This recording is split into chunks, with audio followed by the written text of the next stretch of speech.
आगामी 6 मास आपणक भाग्यर ताला खोलिबाकु जाउची। प्रगतिर घोड़ारे चढ़िला आपणक भाग्य। घोड़ा ठारू द्रुत गति रे दौड़िब आपणक भाग्य। एबे आपणक कुंडली रे नुआ खेल आरंभ हेबाकु जाउची।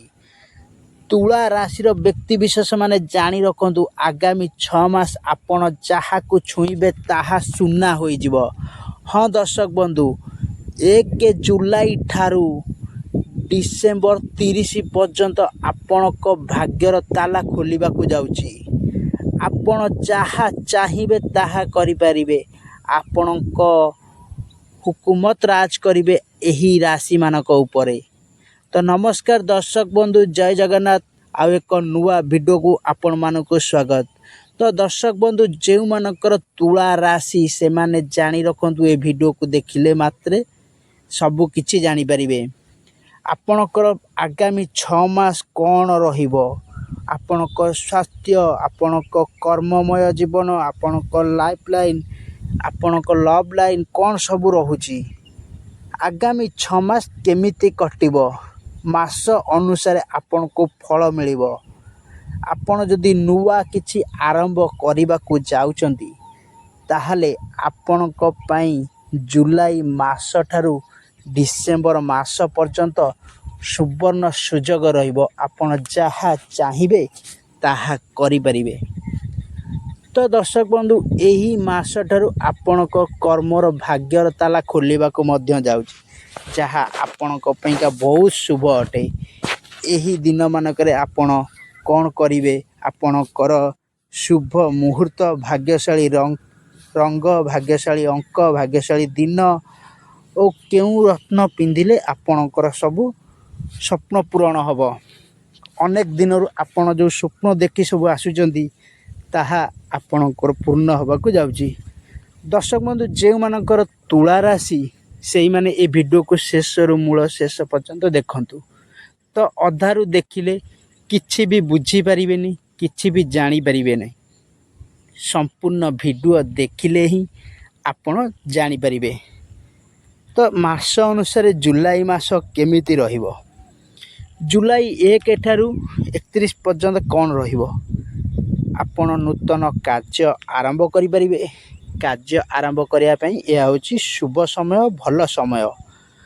चाकरी व्यवसाय रे सुजोग बहुत किछि मिलिबो। आपण जो व्यवसाय करूचंती, जहा भी किछि करूचंती ताहा आगु को आगु उन्नति हबाकू लागिबो।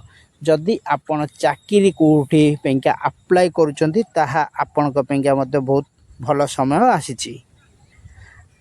देखिए अगस्त मास जदि देखिबा, आपण को अगस्त मास रे कोन सब रहउची। आपण को अगस्त मास रे धन लाभर माने अचानक आपण को धन लाभर सुजोग देखौची। आपणकर बाक्य अर्थ आसीबाकू लागिबो। आपणकर जो कली झगड़ा से सब मनांतर हबाकू लागिबो। टिके जगी रखी चलिले आपणक पई भलो हबो। जो देखिए आमे सेप्टेम्बर मास रे आपण जो चाकरी पेंका पकईथिबे से सबू रिप्ले आपण पाखक आसीबो। आपण जो विभाग रे जदि विशेष करी देखिबा केउ विभाग रे प्राय पकेबा कथा जो आसुची मेसेज आसुची केउ विभाग रे चाकरी पेंका पकेबे ताहा आपणक पेंका होची। जदि चाकरी गवर्नमेंट चाकरी उपरे सरकारी चाकरी पेंका आपनको अति अनुकूल समय देखौची, आपण पे भलो समय देखौची। जदि जदि देखिबा आपण इंजीनियर हे परिबे, आपण डिफेंस लाइन ने पकई परिबे। ए सब ये पकेले आपनको पई भलो हबो। जदि आपण प्राइवेट चाकरी कंपनी माने रहउचंती, आपणकर प्रमोशन पदोन्नति हबा पेंका भी मध्य भलो समय देखौची। तो जे सेप्टेम्बर मास रे बहुत भलो समय आपण मानको देखौची, अगस्त मास रे भी मध्य भलो समय देखौची। तो एबे देखिबा हमें सेप्टेम्बर मासर किछि 2 सप्ताह माने सेप्टेम्बर मासर मझी सप्ताह रे आपण मानु टिके जगी रखी चलिया को पड़िबो। ताहा आपण पईका बहुत भलो समय होउची, किंतु जगी रखी सेप्टेम्बर मास रे टिके चलले भलो हबो। वर्तमान देखिए अक्टोबर मास रे जो आपणकर धन लाभ आसीबार अछि, ताहा अचानक धन लाभर आसीबार अछि। आपनको विदेश गस्त करिवार अछि, अचानक विदेश गस्त करिवार अछि, किछि भ्रमण करिवार अछि, किछि तीर्थ स्थान को आपण भ्रमण मध्य करिवार सुजोग मध्य देखौची, भलो समय देखौची, अनुकूल समय देखौची। आपण चाहिबे जदि एही समय माने करे ଆପଣ ତୀର୍ଥଯାତ୍ରା କରିପାରିବେ, ବିଦେଶ ଭ୍ରମଣ କରିପାରିବେ, କିଛି ନୂଆ କରି ବ୍ୟବସାୟ ଆରମ୍ଭ କରିପାରିବେ, ବହୁତ କିଛି ଆରମ୍ଭ କରିପାରିବେ। କିନ୍ତୁ ଆପଣଙ୍କ ମାନେ ଭାଇ ଭାଇର ସମ୍ପର୍କରେ ଟିକେ କିଛି କଳହ ସୃଷ୍ଟି ହେବାର ଅଛି। ଆଉ ଆପଣ ଯଦି ଗାଡ଼ି କ୍ରୟ କରୁଛନ୍ତି ଟିକେ ଦେଖି ଚାହିଁକି ଗାଡ଼ି କ୍ରୟ କରୁଛନ୍ତି। ଶାସ୍ତ୍ର ଜ୍ୟୋତିଷଙ୍କ ମତ ନେଇ ତାଙ୍କଠୁ ବିଚାର ନେଇକି ଆପଣ ଗାଡ଼ି କିଣିପାରିବେ। ଆଉ ଜମିବାଡ଼ି ବି କ୍ରୟ କରିବାର ସୁବର୍ଣ୍ଣ ସୁଯୋଗ ଦେଖାଉଛି, ସେସବୁ କରିପାରିବେ। ଯଦି ଦେଖିବା ଆମେ ନଭେମ୍ବର ମାସ ଆପଣଙ୍କ ପାଇଁକା ପରିଶ୍ରମ ଅପେକ୍ଷା ଫଳ ଟିକେ କମ୍ ମିଳିବ।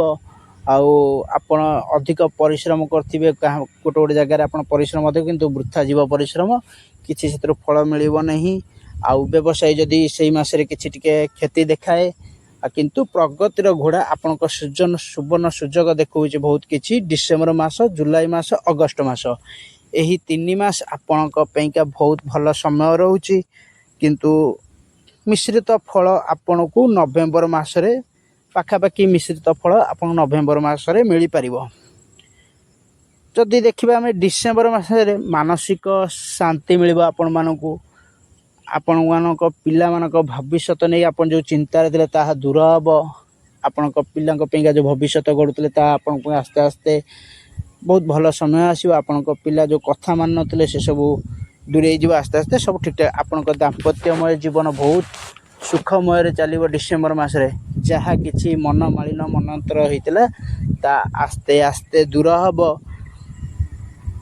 ଏହିସବୁ ଫଳ ଆପଣମାନଙ୍କୁ ମିଳିବ। ଯଦି ଆମେ ଦେଖିବା ଆପଣଙ୍କର ଭାଗ୍ୟଶାଳୀ ରଙ୍ଗ କ'ଣ, ଆପଣ କେଉଁ ରଙ୍ଗ ଧାରଣ କଲେ ଆପଣଙ୍କର ଭାଗ୍ୟ ଖୋଲିବ, ସେସବୁ ରଙ୍ଗ ବିଷୟରେ ଆମେ ଆଜି ଜାଣିବା। ତ ଭାଗ୍ୟଶାଳୀ ରଙ୍ଗ ହେଉଛି ଆପଣଙ୍କ ପାଇଁ ନୀଳ, ଧଳା ଓ ସବୁଜ କଲର୍, ରେଡ଼୍ କଲର୍ ମଧ୍ୟ ଆପଣଙ୍କ ପାଇଁ ଭଲ ହେବ। ଯଦି ଶୁଭ ସଂଖ୍ୟା ଦେଖିବା ଆପଣଙ୍କ ପାଇଁକା ହେବ 6, 9, 15। ଏହି ସଂଖ୍ୟା ହେଉଛି ଆପଣଙ୍କ ପାଇଁକା ବହୁତ ଭଲ। ଯଦି ଭାଗ୍ୟଶାଳୀ ଦିନ, ଆପଣ କେଉଁ ଦିନକୁ ଶୁଭ ଦିନ ବୋଲି ଭାବନ୍ତି? ଆପଣଙ୍କ ପାଇଁକା ଶୁଭ ଦିନ ହେଉଛି ଶୁକ୍ରବାର ପଡ଼ିବ। ଶୁଭ ଦିନ ଆପଣଙ୍କ ପାଇଁ ବହୁତ ଭଲ ଦିନଟି, ଭଲ ବାରଟି ମଧ୍ୟ ଶୁକ୍ରବାର ପଡ଼ିବ। ଆପଣ ଯଦି ଧାରଣ କରି ଆପଣଙ୍କୁ ଆହୁରି କିଛି ଅଧିକ ଭାଗ୍ୟ ଖୋଲିବାର ଅଛି, ଭାଗ୍ୟଶାଳୀ ଖୋଲିବାର ଅଛି, ଆପଣଙ୍କୁ ବହୁତ ଭଲ ବାର ପିନ୍ଧିବାକୁ ପଡ଼ିବ ହାତରେ। ଗୁରୁବାର ଦିନ ମା ଲକ୍ଷ୍ମୀଙ୍କୁ ପୂଜା କରି ହାତରେ ଯଦି ଆପଣ ରତ୍ନର କିମ୍ବା ଘୋଡ଼ା ନାଲରେ ତିଆରି ହୋଇଥିବା ମୁଦି ଯଦି ଆପଣ ଧାରଣ କରିବେ, ଆପଣଙ୍କ ପାଇଁକା ବହୁତ ଶୁଭଦାୟକ ହେବ। ଆପଣଙ୍କ ଦେବତା ଯଦି ମାନିବା, ଆପଣଙ୍କ ମା ଲକ୍ଷ୍ମୀଙ୍କୁ ଆପଣ ବହୁତ ପୂଜା କରନ୍ତୁ। ତାଙ୍କ ବାରରେ ଗୁରୁବାରକୁ ଗୁରୁବାର ଅରୁଆ ଅନ୍ନ ଖାଆନ୍ତୁ, ଖେଚେଡ଼ି କରି ଖାଆନ୍ତୁ। ଖେଚେଡ଼ି ଭୋଗ କରିକି ଆପଣମାନେ ଯଦି ଚାହିଁବେ ଦେଇପାରିବେ ପଦାରେ। ସେସବୁ ଆପଣଙ୍କ ପାଇଁ ଭଲ ରହିବ। ମା ଲକ୍ଷ୍ମୀଙ୍କ ଆଶୀର୍ବାଦ କୃପା ଆପଣଙ୍କ ପାଖରେ ରହିବ। ଯଦି ଶୁଭ ମୁହୂର୍ତ୍ତ ଦେଖିବା ଜୁଲାଇ ମାସରେ ଆପଣଙ୍କୁ ସେପ୍ଟେମ୍ବର ମାସ ସକାଳ 7ଟାରୁ ସକାଳ 10:45 ମଧ୍ୟରେ ବହୁତ ଶୁଭ ମୁହୂର୍ତ୍ତ ଦେଖାଉଛି ଆପଣଙ୍କ ପାଇଁକା। ଯଦି ଅଗଷ୍ଟ ମାସ ଦେଖିବା, ଆପଣଙ୍କର ଅଗଷ୍ଟ ମାସ 3 ତାରିଖ ବହୁତ ଶୁଭ ରହୁଛି। ଅଗଷ୍ଟ ମାସ 3 ତାରିଖ ସକାଳ 5:30ଟାରୁ ସକାଳ 7:30 ଭିତରେ ଆପଣଙ୍କ ପାଇଁକା ବହୁତ ଶୁଭ ମୁହୂର୍ତ୍ତ, ଶୁଭ ଦିନ ଦେଖାଉଛି। 19 ସେପ୍ଟେମ୍ବର ମଧ୍ୟ ଆପଣଙ୍କ ପାଇଁକା ବହୁତ ଭଲ ଦିନ ରହୁଛି। 12ଟାରୁ 1 ମଧ୍ୟରେ ବହୁତ ଭଲ ଦିନ ରହୁଛି। ଏହିସବୁ ଦିନମାନଙ୍କରେ ଆପଣମାନଙ୍କର ବହୁତ ଭଲ ସମୟ ଆସୁଛି। ଆପଣମାନେ ଯଦି ଚାହିଁବେ ତାହେଲେ ଆପଣମାନଙ୍କର ଚାକିରି, ବ୍ୟବସାୟ, ଧନ, ପ୍ରେମ ସମ୍ପର୍କ, ପରିବାର, ସ୍ୱାସ୍ଥ୍ୟ ସବୁ ଭଲ ରହୁଛି। 6 ମାସ ଆପଣଙ୍କୁ କେହି ଅଟକାଇବାଲା ନାହିଁ। ଭିଡ଼ିଓ ଯଦି ଭଲ ଲାଗୁଥିବ ତାହେଲେ ଆମକୁ ସବସ୍କ୍ରାଇବ୍